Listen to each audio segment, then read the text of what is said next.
You're making this very difficult. If we can't terminate their link, then we'll simply have to pay them a visit. Imagine the deepest, darkest corner of space. No negotiations, no mercy, and absolutely no individuality. Just a massive, geometric ship filled with pale, indifferent beings acting with a single, terrifying purpose. When they first appeared on television screens in 1989, they completely shattered everything fans knew about on-screen villains. They did not want your money, your land, or your leadership.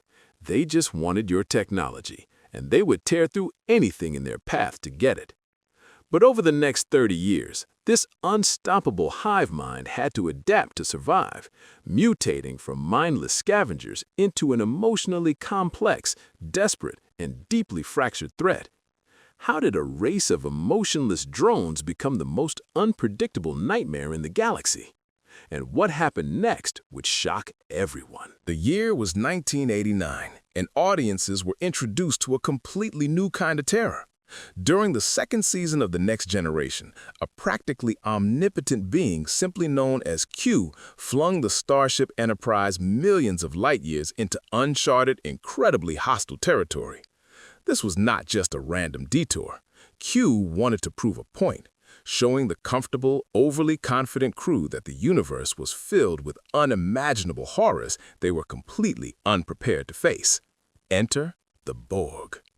At this early stage, the writers envisioned them as a purely technological species.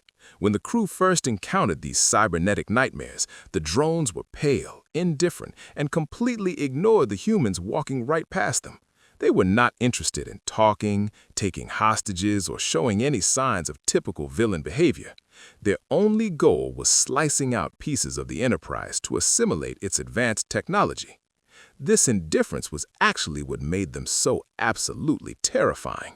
You could not reason with them, you could not threaten them, and you could not bribe them. The drones simply moved in perfect unison, guided by a singular hive mind that treated living beings as nothing more than mild inconveniences. Fans were immediately hooked. It was a massive departure from the highly emotional, politically driven enemies the franchise had relied on for decades. The sheer concept of an enemy that repairs its own ship instantly and adapts to every single weapon fired at it sent chills down the spines of viewers everywhere. The writers had struck gold, creating a force of nature rather than a standard bad guy. But there was a massive problem looming in the writers' room. A villain that only cares about eating computers can only carry a storyline for so long before the concept runs out of steam. To keep audiences glued to their screens, the creators knew they had to raise the stakes and make the threat deeply, uncomfortably personal.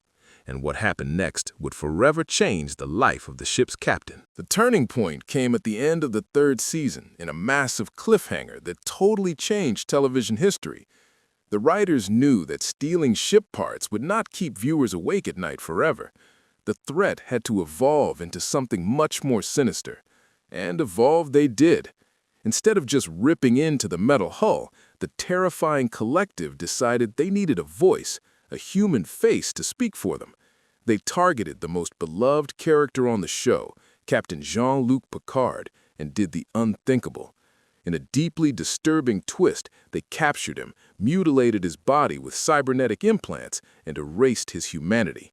He was forcefully transformed into Locutus, an emotionless mouthpiece for the collective mind. Audiences were absolutely stunned. Leading men in the 1990s television landscape simply did not get broken and weaponized like this. But the nightmare was just beginning. Using the vast tactical knowledge stolen directly from the captain's mind, the collective marched straight toward Earth. The Federation threw everything they had at the massive, terrifying cube to protect their home. The result was the infamous Battle of Wolf 359. It was an absolute slaughter. 39 starships were mercilessly obliterated, and 11,000 officers lost their lives in a matter of hours. The sheer scale of the devastation left fans utterly speechless. This was not just a temporary shock value moment designed to boost ratings. The brutal aftermath echoed throughout the entire franchise for decades, creating deep psychological scars for the surviving characters. It redefined what it meant to face a truly unstoppable enemy. The collective had successfully crossed the line from a fascinating science fiction concept to a deeply personal, terrifying trauma. The idea that your own memories and skills could be used against your closest friends was profoundly unsettling. The invincible heroes had suffered a devastating defeat, and the illusion of safety was shattered forever. But while an entire armada of armed ships could not stop the hive mind, a tiny, unexpected vulnerability was about to be exposed. And the strangest part? The solution to bringing down the greatest threat in the galaxy would come from a single, abandoned drone. The concept of an invincible, unified enemy was terrifying, but the writers decided to introduce a completely different kind of weapon. In a highly debated fifth-season episode, the crew discovered a crashed scout ship containing a single, severely injured teenage drone. Instead of destroying him, they took him in, disconnected him from the hive mind, and taught him how to be an individual. They gave him the name Hugh. The original plan was incredibly dark. The crew wanted to use Hugh as a living weapon, infecting his mind with a paradoxical computer virus and sending him back to wipe out the entire network. But as Hugh learned the concept of friendship, the captain could not go through with the ruthless plan.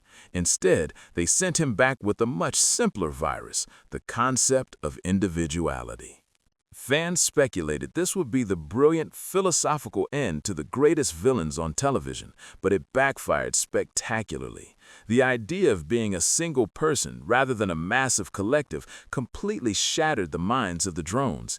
They did not experience a beautiful, liberating awakening. They plunged into total chaos, starvation, and desperation. They lost their entire purpose. This massive power vacuum paved the way for a brand new, highly controversial storyline. Entered Lore, the sinister android twin brother of the beloved Lieutenant Commander Data. Seeing a broken, terrified army of disconnected cyborgs, Lore stepped in and appointed himself as their absolute tyrannical cult leader. Behind the scenes, this creative decision deeply divided the massive fanbase. Suddenly, the most terrifying, unfeeling force of nature in the galaxy was reduced to a confused, emotional group of henchmen following a standard evil mastermind.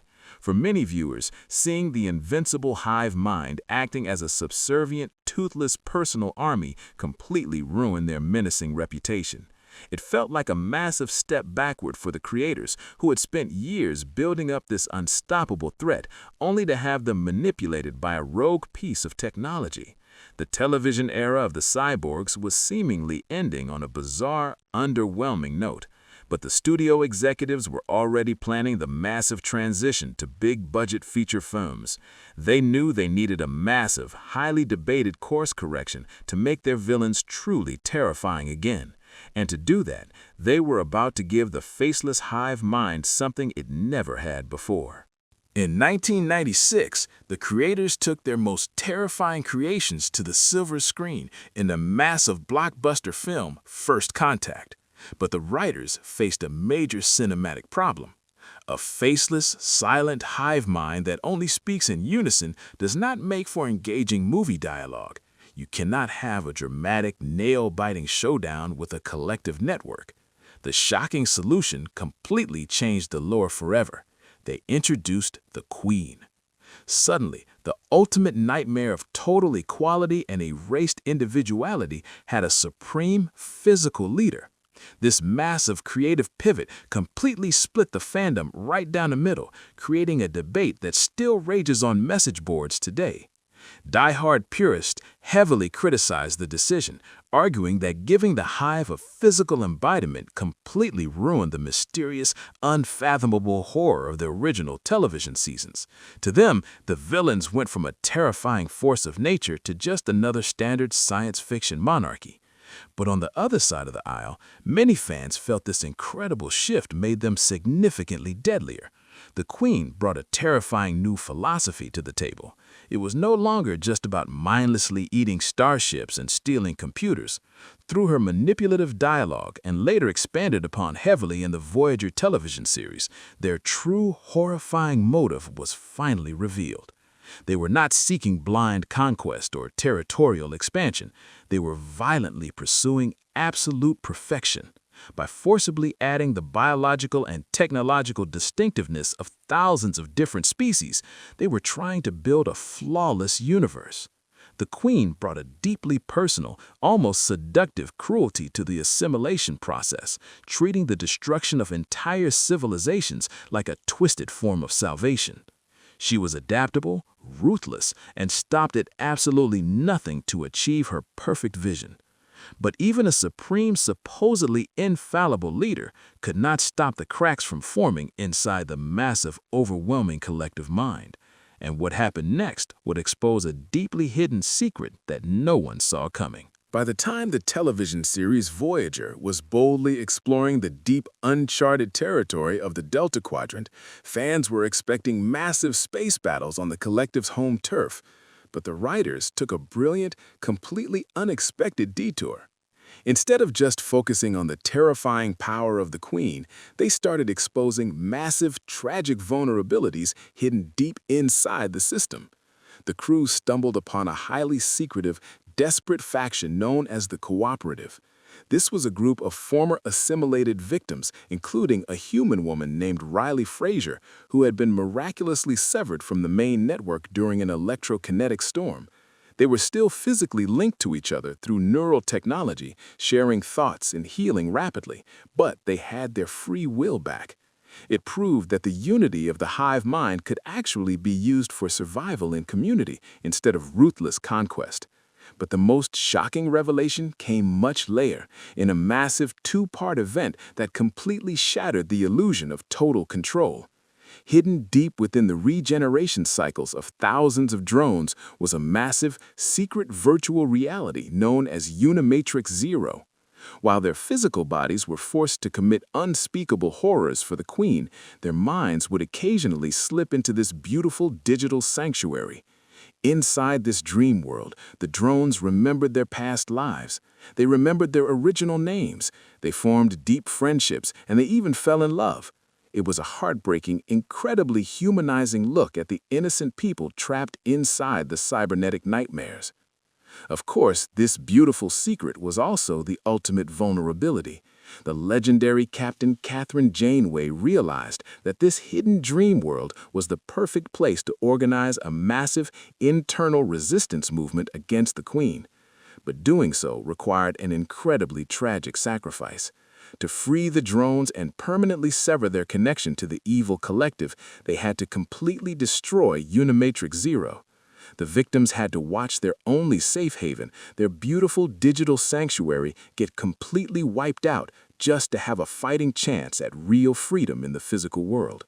The invincible network was finally cracking from the inside out. But fast forward decades later, and the galaxy would see a version of these cybernetic villains that absolutely no one ever expected. Jumping forward several decades into the television landscape, the highly anticipated series Picard delivered a shock to the system that fans were completely unprepared for. The omnipotent being known as Q returned to play one final twisted game with the legendary Admiral. He completely shattered the timeline, tossing Jean-Luc Picard into a dark, authoritarian alternate reality. In this brutal new timeline, the peaceful Federation did not exist. Instead, a ruthless, xenophobic human empire known as the Confederation of Earth had conquered the stars. And their greatest triumph? They had hunted the invincible, terrifying cybernetic hive mind to near absolute extinction. Audiences were absolutely stunned by the imagery. The once unstoppable Borg Queen, the very embodiment of perfection and assimilation, was reduced to a pathetic, dying prisoner. Stripped of her massive armada and her millions of drones, she was kept alive merely as a public trophy.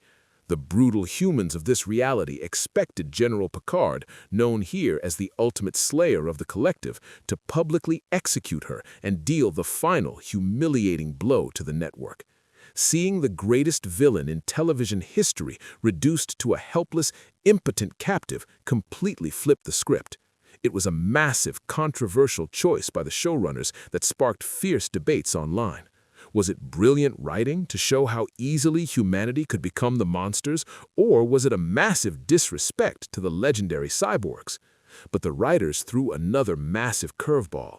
Instead of executing her to appease the bloodthirsty public, the Admiral realized he desperately needed her.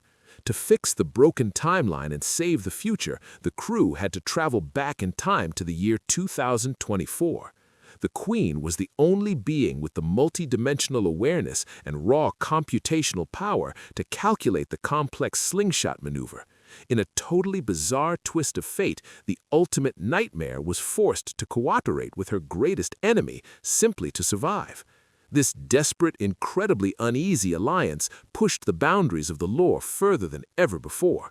But placing this highly manipulative, purely calculating entity onto a tiny ship with emotionally vulnerable humans was a massive mistake.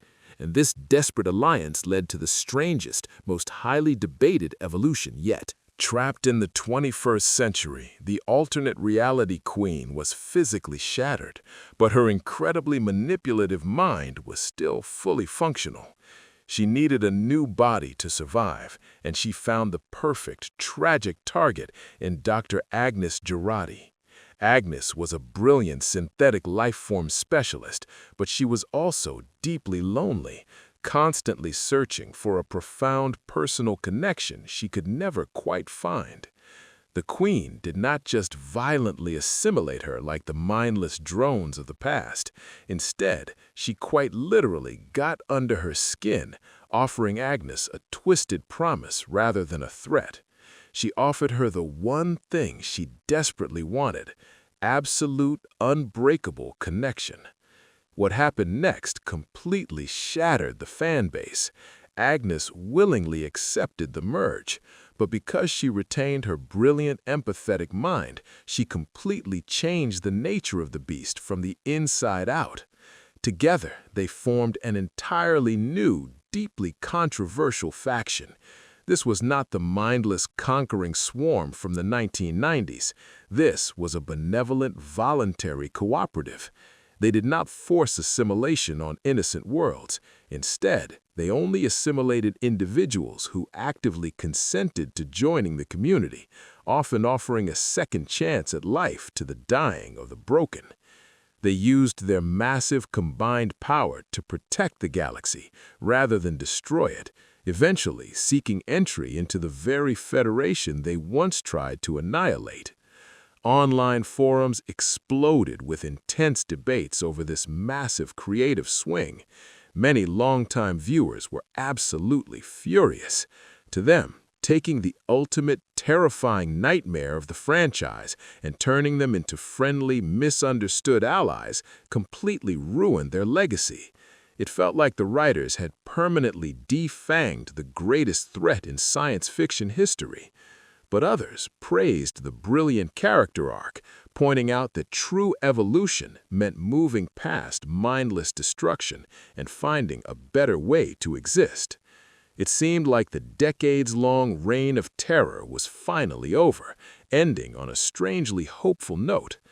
But the original, terrifying villains from our Prime universe were not finished yet. And for their final, desperate ploy, they would execute a master plan that absolutely no one saw coming. The original, terrifying hive mind from the Prime universe was far from finished. During the epic third season of Picard, fans learned the dark truth about the Queen who had supposedly been destroyed by Captain Janeway years earlier. She had barely survived the encounter. Now she was reduced to a dying, desperate echo of her former glory, literally leeching off the trickles of power from the decaying husks of her dead drones. She had no massive armada, no infinite resources, and no overwhelming numbers. But a cornered enemy is often the most dangerous. In a shocking twist, she orchestrated a brilliant, unprecedented alliance with another legendary enemy, the shape-shifting changelings. Together, they devised the most insidious, horrifying assimilation plot in the history of the franchise. They did not attack with massive cube ships or overwhelming force. Instead, they weaponized Starfleet against itself. The changelings successfully stole the original biological remnants of Locutus from an incredibly secure vault. Using the heavily modified DNA extracted directly from the former captain's corpse, they quietly infiltrated every single ship in the Armada. They contaminated the standard transporter systems, rewriting the genetic code of anyone who used them. But there was a massive, chilling catch to this invisible invasion. The biological rewriting only permanently affected officers under the age of 25.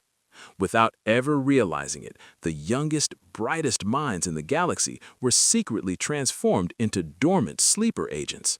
They had absolutely no idea that a dark, cybernetic trigger was waiting inside their own bodies.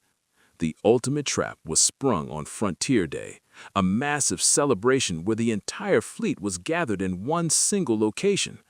The dying queen broadcasted a powerful hidden signal from her crippled ship located deep inside a toxic nebula. In a matter of seconds, the genetic time bomb went off.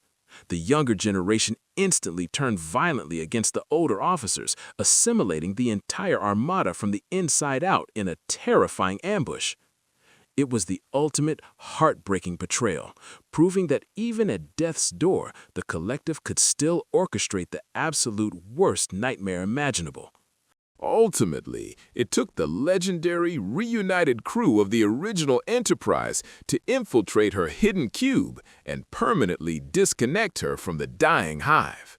But they proved that a truly iconic enemy cannot stay exactly the same forever. They have to change, mutate, and find entirely new ways to strike fear into our hearts. But after over 30 years of relentless terror, how will history ultimately remember them? If you loved this deep dive into one of the greatest television nightmares of the 1990s, you are in the exact right place. Here at Retro Celeb Talk, we explore the most shocking stories, fascinating rumors, and unforgettable moments from the absolute best eras of pop culture. Which version of these cybernetic monsters do you think was the most terrifying? Let me know your thoughts down in the comments below. Do not forget to hit that like button, subscribe to Retro Celeb Talk for more incredible blasts from the past, and turn on those notifications so you never miss out on the next big story. Thank you so much for watching, and I will see you in the next video.